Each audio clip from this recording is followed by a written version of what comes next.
ತಮಿಳುನಾಡಿಗೆ ಕಾವೇರಿ ನೀರು ಬಿಡುವ ವಿಚಾರವಾಗಿ ಕರ್ನಾಟಕ ಬಂದ್ ಅನ್ನು ಕರೆ ಕೊಟ್ಟಿದ್ವು ಕನ್ನಡ ಪರ ಸಂಘಟನೆಗಳು. ಆದರೆ ಇದೀಗ ಕರ್ನಾಟಕ ಬಂದ್ ಬೇಡ, ಅವಶ್ಯಕತೆ ಇಲ್ಲ ಅನ್ನುವಂತಹ ಕೂಗು ಎಲ್ಲೆಡೆ ಕೇಳಿ ಬರ್ತಾ ಇದೆ. ಈ ಸಂಬಂಧ ಇವತ್ತು ಪದಾಧಿಕಾರಿಗಳ ಮೀಟಿಂಗ್ ಕೂಡ ನಡೆಯಿತು ಕರವೇ ರಾಜ್ಯಾಧ್ಯಕ್ಷರ ಒಂದು ನೇತೃತ್ವದಲ್ಲಿ. ಬನ್ನಿ ಅವ್ರನ್ನೇ ಮಾತಾಡ್ಸೋಣ. ಮೀಟಿಂಗ್ನಲ್ಲಿ ಯಾವೆಲ್ಲ ಚರ್ಚೆಗಳಾಯಿತು, ಯಾವೆಲ್ಲ ಒಂದು ನಿರ್ಧಾರಕ್ಕೆ ಬರಲಾಯಿತು ಅಂತೇಳಿ. ಸರ್, ಇವತ್ತು ಒಂದಷ್ಟು ಮೀಟಿಂಗ್ಗಳನ್ನ ಮಾಡಿದ್ರಿ, ನೀವು ಸಭೆಗಳನ್ನು ಮಾಡಿದ್ರಿ. ಸೊ ಯಾವ ನಿರ್ಧಾರಕ್ಕೆ ಬರಲಾಯಿತು, ಯಾವ ರೀತಿಯಾದಂತಹ ಒಂದಷ್ಟು ಸಲಹೆ ಸೂಚನೆಗಳು ನಿಮ್ಮ ಒಂದು ಸಂಘಟನೆಯ ಸದಸ್ಯರಿಂದ ಬಂದಿದೆ?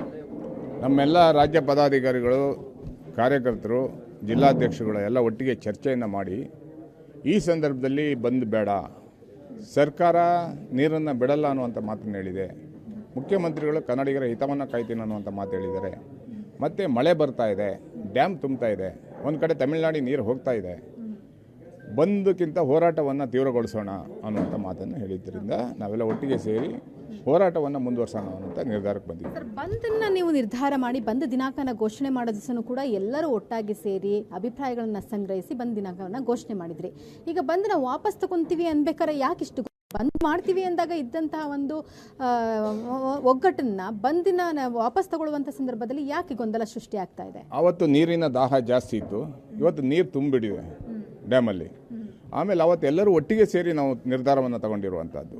ಸರ್ಕಾರ ನೀರು ಬಿಡಲ್ಲ ಅಂತ ಹೇಳ್ತು, ಆದರೂ ಸಹ ಮಳೆ ಬಂದು ನೀರು ತಮಿಳುನಾಡಿಗೆ ಹೋಗ್ತಾ ಇತ್ತು. ಆದ್ದರಿಂದ ಒಟ್ಟಾರೆ ಸರ್ಕಾರದ ನಿರ್ಧಾರದಿಂದ ನಾವೆಲ್ಲ ಒಟ್ಟಿಗೆ ಈ ಸಂದರ್ಭದಲ್ಲಿ ಬೇಡ, ಸರ್ಕಾರದ ಮೇಲೆ ಇನ್ನೂ ಒತ್ತಡವನ್ನು ಹಾಕೋಣ ಅನ್ನುವಂಥ ನಿರ್ಧಾರಕ್ಕೆ ಒಟ್ಟಿಗೆ ಬಂದಿದ್ವಿ. ಆದರೆ ವಾಟಾಳ್ ನಾಗರಾಜ್ ಅವ್ರು ಏನು ಹೇಳ್ತಿದ್ದಾರೆ ಅಂದರೆ, ಬಂದ್ ಮಾಡೇ ಮಾಡ್ತೀವಿ ನಾವು ಅಂತ ಹೇಳ್ತಿದ್ದಾರೆ. ಬಂದ್ ಮಾಡಿ, ಬಂದ್ಗೆ ಬೆಂಬಲ ಕೊಡಿ ಅಂತ ಹಲವಾರು ಕಡೆ ಹೋರಾಟವನ್ನು ನಡೆಸ್ತಾ ಇದ್ದಾರೆ. ಹಾಗೆ ಜಿಲ್ಲೆಗೂ ಕೂಡ ಹೋಗಿ ವಿಸಿಟ್ ಮಾಡಿ ಅಲ್ಲಿಯೂ ಕೂಡ ಸಭೆಗಳನ್ನ ಮಾಡ್ತಾ ಇದ್ದಾರೆ. ಸೊ ನೀವು ಏನು ಹೇಳ್ತೀರಾ ಈ ಒಂದು ಪ್ರಕ್ರಿಯೆಗೆ? ವಾಟಾಳ್ ಅವರು ಈ ರಾಜ್ಯದ ಒಂದು ಹೋರಾಟಗಾರ, ಅಂದರೆ ಮುಂಚೆಯಿಂದ ಹೋರಾಟ ಮಾಡ್ಕೊಂಡು ಬಂದಂಥವ್ರು, ಕರ್ನಾಟಕದ ಬಗ್ಗೆ ಅತ್ಯಂತ ಕಳಕಳಿಯನ್ನು ಇಟ್ಕೊಂಡಂಥವ್ರು, ಕನ್ನಡದ ಪರವಾಗಿ ಹೋರಾಟ ಮಾಡ್ತಾ ಇರುವಂಥವ್ರು. ಆದ್ದರಿಂದ ಅವರ ಹೋರಾಟಗಳಿಗೆ ಸದಾ ಬೆಂಬಲವನ್ನು ಕೊಡ್ತಾ ಇದ್ದೀವಿ. ಆದರೆ ಇವತ್ತಿನ ನಿರ್ಧಾರ ನಮ್ಮ ಸಂಘಟನೆಯ ನಿರ್ಧಾರ, ನಾವೆಲ್ಲ ಒಟ್ಟಿಗೆ ನಿರ್ಧಾರವನ್ನು ತಗೊಂಡಿದ್ದೀವಿ. ನಮ್ಮ ಸಂಘಟನೆಯ ನಿರ್ಧಾರನೂ ಪ್ರಮುಖವಾಗಿರುತ್ತೆ.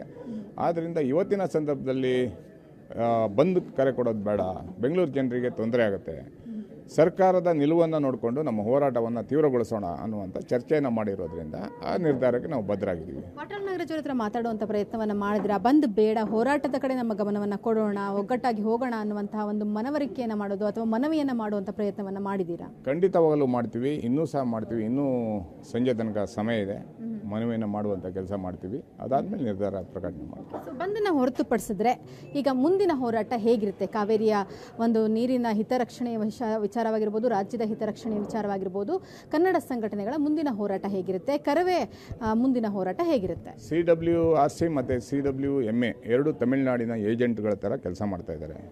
ಅದನ್ನು ತೀವ್ರವಾಗಿ ವಿರೋಧಿಸುವಂಥ ಕೆಲಸ ಮಾಡ್ತೀವಿ.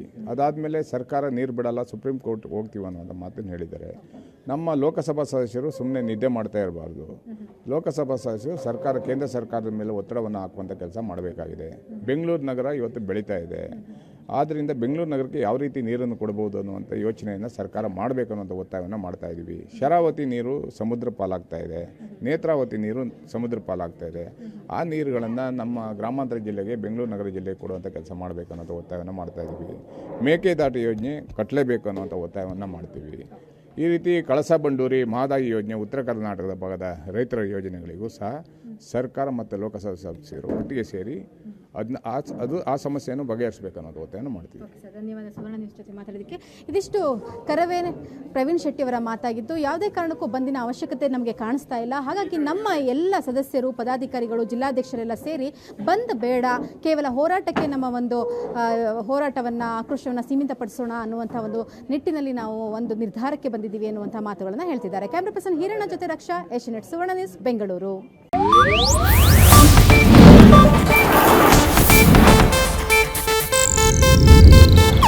ಇದು ಏಷ್ಯಾನೆಟ್ ನ್ಯೂಸ್ ನೆಟ್ವರ್ಕ್ ಪ್ರಸ್ತುತಿ.